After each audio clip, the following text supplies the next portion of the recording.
I was at a friend's house the other night for steaks on the grill, and our chef was not only grilling steaks, but at the same time he was roasting onions on the grill. They were so delicious, served along with the steak. I had to share it with you, and luckily he shared the recipe with me.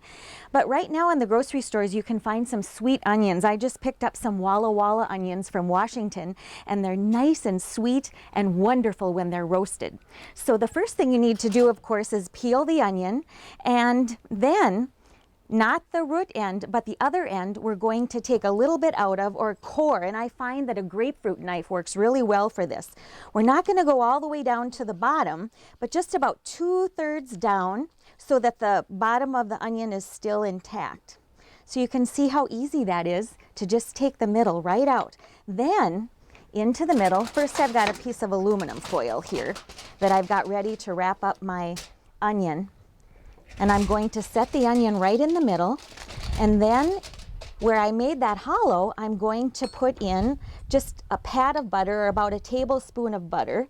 Just kind of push that right in to the well, and then I'm going to put in, now the next ingredient, you have a little bit of option. You can either use half of a beef bouillon cube, or you can use some of this beef base. Sometimes it's called soup base when you see it on the shelf in the grocery store.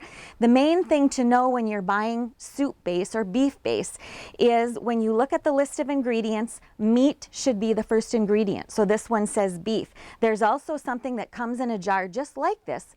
It's called soup base, but the first ingredient is salt, and it's more granulated and it's full of sodium. So I like this better. It's got a little bit more of a natural flavor. And I'm going to take half teaspoon of this, because half teaspoon of this is the same as half of a bouillon cube.